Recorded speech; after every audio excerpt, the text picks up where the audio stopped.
అది అడిగినప్పుడు pan India సినిమాగా మీరు చూడండి, మేము తెలుగు దురంధర్తో పోలుస్తాం. ఇప్పుడు కూడా తెలుగు దురంధర్కి ఏం రాలేదండి, దాన్ని చూసి వీళ్ళు సంతోషిస్తున్నారు. కానీ దురంధర్ 2 బాగా దున్నేసింది, వీళ్ళకి ఏమి రాలేదు అన్న ఒక నిరుత్సాహం ఇక్కడ చాలా ఎక్కువగా ఉంది. పవన్ కళ్యాణ్ కూడా ఇంకా సినిమాలు ఒప్పుకున్నాడు, సురేందర్ రెడ్డితో సంతకాలు చేశాడు, ఇలాంటి కథలన్నీ వచ్చాయి. ఆయన కూడా మీరు కథ తెచ్చుకుంటే 40 రోజుల్లో పూర్తి రహస్యం వీళ్ళు చెప్తారు కాబట్టి ఓపెన్, మన ఆ రోజు అనుకున్నాం కదా మనం కొంత ఓపెన్గా ఉన్నామని. కానీ ఇది అయిన తర్వాత అఫీషియల్గా వాళ్ళు చేసిన ప్రకటన ఏమంటే పవన్ ఏ సినిమాలు ఒప్పుకోలేదు, ఏదైనా ఉంటే ఆయనే చెప్తాడు అని. అంటే ఇప్పుడు సినిమాలు ఆన్ హోల్డ్, ఇందాక విరామం. పవన్ కళ్యాణ్ సినిమాలకు మటుకు ఒక బ్రేక్ ఇచ్చారనేది చాలా స్పష్టం. దానికి దురంధర్ ఎఫెక్ట్ కూడా, దాన్ని తక్కువ అంచనా వేశారు అనేది ఒకటేది, అసలు ఏం కాదు పవన్ దీని ముందు అది కనబడదు అది ఇది అన్నారు, అది కూడా నిజం కాదని తేలింది. ఇంకా మూడవ మాట ప్రకాష్ రాజు. ప్రతిదానికి ప్రకాష్ రాజును మీద టార్గెట్ చేయటం మీడియాలో ఒకటి ఉంది కదా. ఎందుకంటే ఈ దశలో మోదీని, ప్రధాని మోదీ లేదా బీజేపీ విధానాలను విమర్శించే సినిమా గొంతు ఏదన్నా ఉందంటే చాలా ఒకే ఒకటి ప్రకాష్ రాజు. సో ప్రకాష్ రాజు ఏమన్నాడంటే దురంధర్ గురించి మీరు విన్నారు కదా, అది భారత పాకిస్తాన్ నేపథ్యం.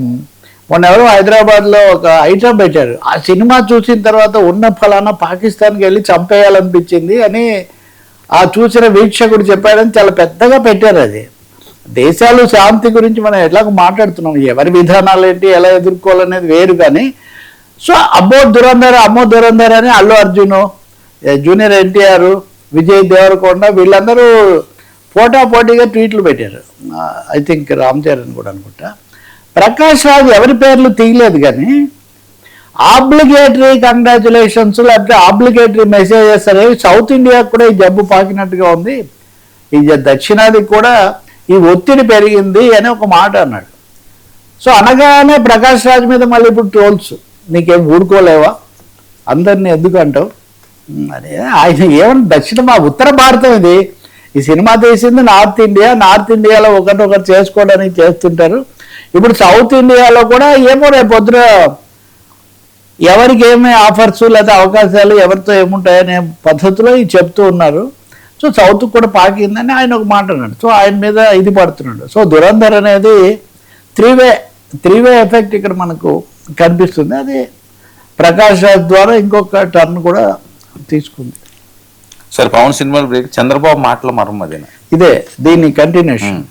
ఇప్పుడు సినిమాలు అనేదేమో ఈరోజు పత్రికల్లో కూడా వార్తలు ఇచ్చేశారు, పవన్ సినిమాలు ఆపేశారు అని. ఆ స్టేట్మెంట్ని బట్టి అంటే ఆ స్టేట్మెంట్ 2 విధాలు కూడా తీసుకోవచ్చు. ఏదన్నా ఉంటే పవనే చెప్తారు అన్నది, చెప్పేంత వరకు లేదు కదా. అవును, ఇది ఒక లాజిక్. ఉంటే చెప్తారన్నారంటే ఇప్పుడు లేదు, ఇప్పుడు చెప్పరు, లేదు కదా. కాబట్టి ఇది మంచిదే. నేనైతే మొన్న కూడా చెప్పాను, పవన్ షుడ్ రీడిస్కవర్ హిమ్సెల్ఫ్. ఎందుకంటే ఎప్పుడు ఎవరు చేయని విధంగా ఆయన ఇటు ఉప ముఖ్యమంత్రి పాత్ర, ఇటు పవర్ స్టార్ పాత్ర 2 పోషించాలన్నప్పుడు కొంచెం చాలా జాగ్రత్తగా, అది ఇంకా కొంచెం ఇమేజ్ పెంచే విధంగా చూసుకుంటే, మెసేజ్ సరిగ్గా ఉండే విధంగా తప్ప 2 అయితే అర్థమయ్యాయండి. ఒకటి హరిహర వీరమల్లు తరహా సనాతన ధర్మ ప్రచారం అనేది పెద్దగా సౌత్లో నడవదు. రెండోది పెద్దగా కథ లేకుండా కొంచెం ఇవి ట్రిక్స్ జిమ్మిక్స్తో నడవదు. ఈ 2 అయితే తేలిపోయింది, ఏం చేస్తారో తెలియదు. అయితే చంద్రబాబు మాటల మర్మం అంటుంది నిజానికి సినిమాల గురించి కాదు. నిన్న ఆర్చల్ మెటల్ ఆ ఫ్యాక్టరీ శంకుస్థాపన ఇవన్నీ జరిగినప్పుడు పోటాపోటీగా మాట్లాడారు. నిజానికి మెటల్ అన్న ఆయన అంతర్జాతీయ స్థాయిలో ఇవన్నీ కూడా పెట్టిన వ్యక్తి.